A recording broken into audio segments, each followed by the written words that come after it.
Hello everybody and welcome to today's video. Today I'm going over the Pennsylvania United States Senate race between Republican Dr. Mehmet Oz and Democratic candidate John Fetterman. I also want to start this video by saying I am recording this Wednesday night and I'll be uploading this on Friday at noon. So I am not aware of anything that happens from Wednesday to Friday. Seeing how these things usually go, I'm sure one candidate will gain like 5% in the polls that I never would have saw coming, but that seems to be the nature of this stuff. So, with that said, the polling in the Real Clear Politics average right now, again, as of November 1st, John Fetterman leads with 47.4% of the vote to Dr. Mehmet Oz's 46.2%. This is a race that's down to 1.2%, that's getting much, much closer, and it's really coming down to the wire that can go either way. So, some past races I want to show you. The first one was the most recent one, which was 2018. Bob Casey Jr. won re-election against Republican Lou Barletta. There wasn't really too much to show here, aside from the fact that this was kind of a Democratic blowout.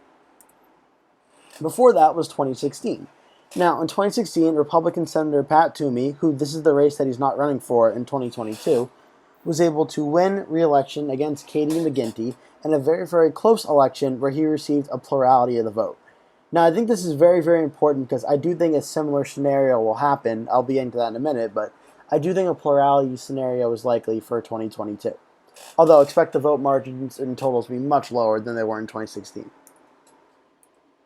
And now I want to show you 2010. I'm skipping 2012 because 2012 is another presidential election year, and I don't think that's going to be too involved, really, with this election, seeing as it's a midterm. So, Pennsylvania 2010. Pat Toomey versus Joe Sestak. I believe this is the first time Pat Toomey won. He got elected very, very narrowly, 51 to 49. And what I wanted to show you about this one was it was only a 2-point race, a margin of about 80,000 votes. And look at all the red counties and how few blue counties there are. The population centers of Pennsylvania, Pittsburgh, Philadelphia, Erie, these cities and these towns make up such a big percentage of the vote that the map may look all red, but only a few of these blue counties are needed for Democrats to win. Just something important to note. So now, what are some key issues for Pennsylvania voters? In a recent CBS poll, I believe it was CBS, the economy was at 82%, inflation was 80%, crime was 67%, abortion 56%, and election issues 55%. So, a pretty good evenly spread of issues, but the economy and inflation certainly are very, very prevalent, which definitely would favor Dr. Oz in this election. So, some notables that I've come up with for this race. Enthusiasm for both candidates is very, very, very low. There's not a lot of people excited to vote for either of these people, to be completely honest with you.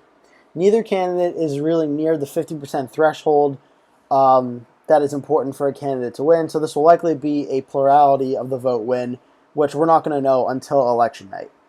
Meaning, polls may go back and forth in the next week or so, but right now, I would say we're going to have to wait till election day to actually get a definitive answer. Again, barring a last-minute just surge that in the next 2 days or so that I haven't seen coming. Again, now that I say that, I'm sure it will happen. There are still lots of undecided voters that can break either way, and again, that plays into that we're going to have to wait for election day to really get the answer on this one. However, nationwide momentum is swinging towards Republicans in a lot of these key competitive races nationwide, both the Senate and the governor's races. Fetterman has had a lead all summer, and a pretty decently sized lead, but in the last week or so, it's gone down to 1-2 percentage points following his less than par Senate debate performance. And that's in large part due to Fetterman's health situation being an ongoing drag in his campaign.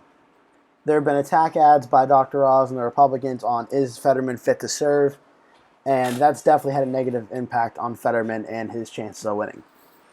That being said, Dr. Oz is not getting off scot-free either. He also has questionable residency about owning a home in New Jersey technically being his home residence, Pennsylvania being his vacation home. So Dr. Oz is not exactly squeaky clean for getting away on that regard either. That being said, my prediction for right now is analysis forecast for right now, I have Mehmet Oz, Dr. Oz, winning with 48.91% of the vote to John Fetterman's 48.2%. As I mentioned, I do think a plurality of the vote will be how this election goes down. I don't think these candidates are liked enough to get 50% of the vote, and I do think there will be a decent chunk of third-party voters or people who just leave this race blank. But I do think right now that Dr. Oz will narrowly edge out a victory following Fetterman falling in the polls after the debate performance. Here's the map of Pennsylvania of how I see it will go down. Again, I think the surrounding areas around Philadelphia will fill in for John Fetterman. I think Fetterman will do very strong in Allegheny County, which is where Pittsburgh, his hometown, is. I think Lake Erie and Erie will narrowly go for John Fetterman. However, I do think Dr. Oz will run up the Republican vote in the rural counties throughout the state, very similar to other Republicans in the past. So again, 54% turnout in the state of Pennsylvania. About 4,800,000 votes or so, or a little bit less, I'm expecting to turn out to vote for this race.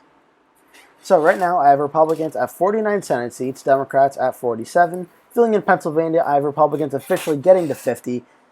Republicans 50, Democrats 47. At this stage of the game, Republicans need to win one of Wisconsin, North Carolina, or Georgia to hold or to retake the majority. Again, I'm sticking with my New Hampshire prediction, but things do show Don Bulldog getting much closer. But again, since the election is so close, I'm sticking with New Hampshire being in the lean Democratic column just for now. There's no sense in just redoing a video and going back on it a few days later. Some polling changed. I didn't see the polls coming. There's no sense in doing a whole other video on it. New Hampshire, one way or another, will be super close, and that part will remain accurate. But nonetheless, that is my video for the 2022 Pennsylvania Senate race. Thank you so much for watching. Please remember to leave a comment below. Tell me what you think is going to happen. And leave a like on the video as well. And subscribe to the channel if you can. Thank you so much for watching, and I'll see you in the next one.